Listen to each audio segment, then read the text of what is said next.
We are back on the crash report with line of defense.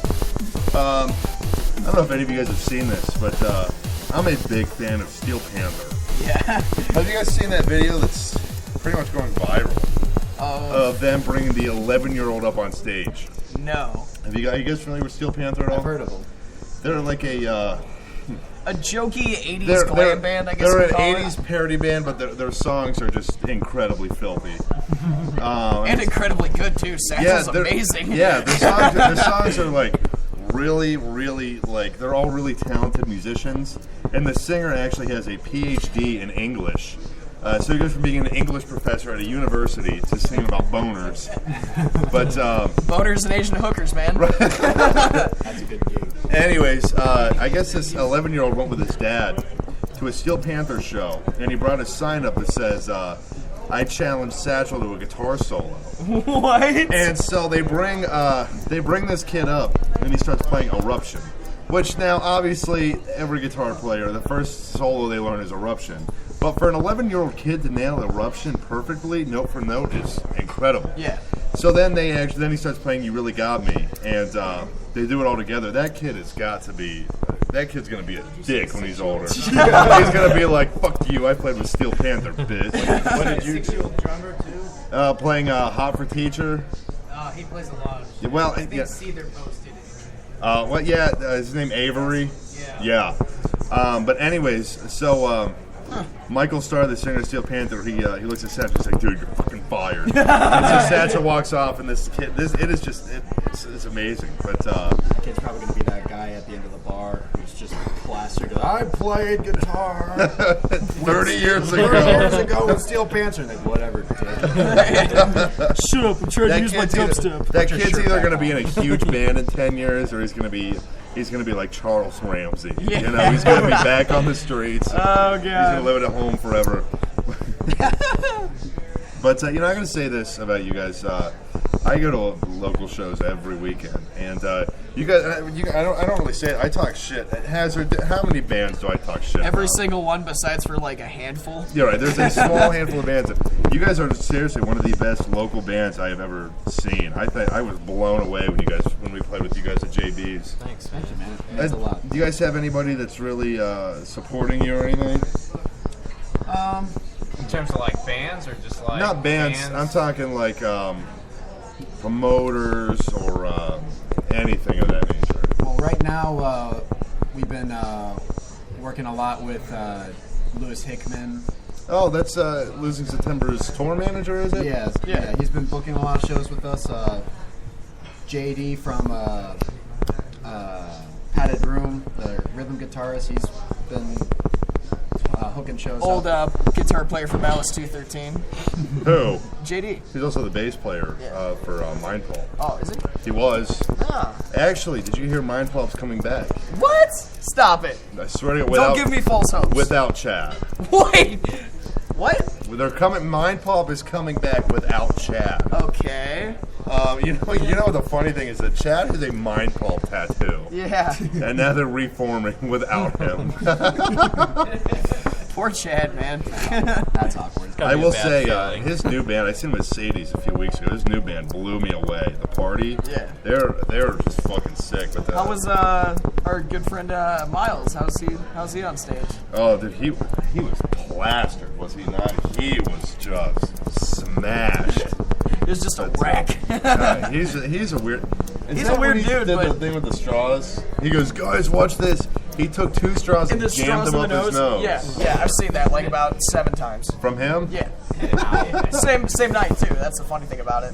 Where at? When I saw Losing September and Padded Room and no, it was just Losing September and Padded Room. It was at The Iron Saddle. Yeah, the Iron Saddle. Yeah. I didn't. I was really pissed off at Minx for that. I said we were going up to we went to a party at a bar in Lakewood, and then we were going to go down to the Iron Saddle, and we didn't have any cash. And Minx goes, well, nobody ended up paying a cover charge anyways. I really wanted to go because I haven't seen Losing September since I played with them over a year ago at the Outpost. But anyway, see, that's pretty cool though that you guys are working with Losing September's tour manager. Yeah, Lewis is a good guy. I've never met him. I've talked to him before, but I said, I've never met him. He's a good guy. I never met him before either. You've never met him either? Yeah, lots of Facebook messaging, and I actually talked to him on the phone. Yeah. I hung out with him. Oh, so you met him? Yeah, him, the lead singer Losing September, and the guitar player. We were all chilling before they went on stage and shit. I thought he was going to be here when we had him on. Mink said he was going to be here. He obviously wasn't here. But doesn't he like live in Youngstown though, or something like that? I don't know. You'd have to ask Mink. She sucks all their dicks. Oh, I forgot she's got a fiance now. But anyways. All right. Why is she not here to defend herself? I called her Kidding. and I said, "Why don't you come out tonight?" Because I said your boyfriend's coming here, and she went on and on about you, Zach. Me? Yes. Yeah. She's like, "Oh my God, I just seen Losing September or Line of Defense at what show was it? I think it was the Chuck Steakhouse show." Yeah. And she was just like, "Oh my God, this singer's so hot, blah blah blah." But I mean, you shouldn't feel that special because she really says that about every goddamn guy in the world. Yeah, We had Joey in here, and she's texting my girlfriend, saying, "Oh my God, he's so hot," while her boyfriend is sitting right here. So she's kind of, but now she's actually engaged to neither of those guys. Sweet. But you guys are a very radio-friendly band. Very mainstream, but a good mainstream. Have you guys got any like commercial radio airplay? We haven't really tried yet, because we were just waiting to release the album, so it's something there's been talk of pursuing it, but We were on I don't know.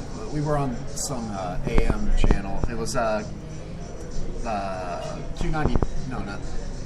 It was 94.1. Their AM channel. We were on The Mix station. Yeah. Mix 94. They have an AM station. Yeah, they have an AM station. We were on there 3 times. Minx just actually messaged me. She messaged me too. I wasn't gonna say anything. She said, "Fuck off, Crash." That Minx, we all love you, and we wish you and your fiance and your kids the very, very best. Love you, baby girl. I thought she wasn't going to listen to this show anymore. Because first she hated Dave, and now she supposedly hated me. But I know she doesn't listen to that show. But she listens. I guess she does listen to this show. She listens for Hazard. She listens for Hazard. I know she does, because I think you're the only one that actually didn't get blocked by her on Facebook. Well, yeah. We figured that out about 5 minutes ago. But you know what the funny thing is that she probably hated me at the start of everything. She texts me like every day, and she have a Merry Christmas. She texted me yesterday about something. She hits me up all the time. Yeah. She goes, "I can unblock you if you want. I don't care." I don't really care. Now she's messaging me back and forth. Don't spew ties. Although I do every Monday. She loves you, Hazard. Megs, how do you feel about Kenny? How do you feel about Zach from Line of Defense? Message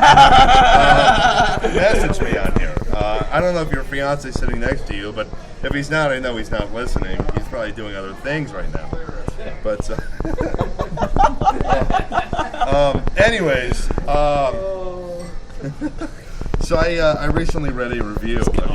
I was actually taking a shit before you guys got here, and I was actually reading a review of your album release party. Yeah. Sounds like a good time. Yeah, it was a really good time. The whole night blew me away, actually. Oh, yeah, I got a big surprise. Like, my dad flew in. I haven't seen my dad in it was 3 years because he's in the military, and he flew in and surprised me there for my birthday. I showed up, and right before the show started, they were like, "We got a surprise for you." He just walked through the door, and that was the first time I'd seen him in 3 years. So it was a really big night for me. It was my birthday, and then the CD release party, and then that too. So I couldn't have asked for a better night. That's awesome. Yeah. Mig says, quote, "LOL, I said Zach is attractive, you ass." That's a classy way of saying it. So I just Yeah. I want to ask you guys a question. I just don't know how to ask this without sounding like a jackass because we bring it up every fucking week. Oh, God. Hazard, how should I word this? I know you know exactly who and what I'm talking about. I don't know how you would bring it up at this point. I mean, I just want to. aside from just, I want to know how it. I want to know how it all came together. yeah, I kind of want to know how that all came together with you and with you guys and certain thing. somebody else. I don't want to say their name because I say it every fucking week. I don't want to drag on with this, but I'm kind of curious as to how it all came together because. Oh yeah, let me do this. Let me mute the mic. I'm gonna play this while I say something. So that's kind of what I want to know. How did that whole thing come together? Because I have a feeling that I know exactly how that whole thing worked out, and I want to know because somebody that Minx, I feel like has a big part of that. You guys want to talk a little bit about that? Well, we were playing a show with Losing September, and they were actually there to see them. Was this here at Rivers? Yes, Okay, at Rivers. I remember this. And we played, and we got off the stage, and he actually approached me and was talking to me and telling me what he was doing and what he was all about and how he wanted to help us out and get behind us, and that was. What did he mean by I want to get by getting behind you guys? I mean, like literally or metaphorically? Not literally. Because he's a big guy, man. He what am I trying to say? He actually every time we have a show, he would help promote it, Yeah. or he would say something about it, or he would. So he's pretty much Yeah, just giving you just- that extra little push out there. He just Keyword little. helped us Yeah. He's always been a nice guy to us, and I respect just what he does. I respect what you guys do. I just we're not going to talk about this much more, but I just want to let me just ask you this, if this is true, because I'm not trying to have competition or anything, but this such person that we're talking about has messaged at least one of my guests telling them not to come on this show.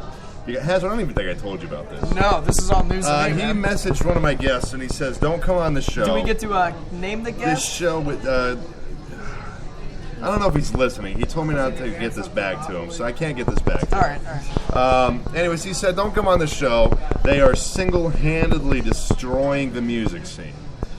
And now I'm glad we are, man. I'm glad we bring up local bands every single week. Yeah. And Nothing like promoting shit for free and destroying it at the you're same right, time. exactly. Well, yeah. Why would we be wasting our time? But now I want to ask this because I want to clarify something, and then we're going to go to a completely new topic. But is it true that Minx approached you and then such person kind of just Yes. took over? Yes. Okay. She was just talking to us about what she was doing with her life, and then Jesus Christ. then he approached me and was telling me about everything that he does and has done, and yeah, just blossomed from there. It blossomed. Blossom. Blossomed. Oh. Yeah. All right. Well, now the way we enter that topic, we'll end that topic with. All right. Anyway, so we're back on the crash report here with line of defense, but actually, that show we all played together, that was the Christmas meltdown. You know, I think that was a year ago. Yeah. Yeah, that was.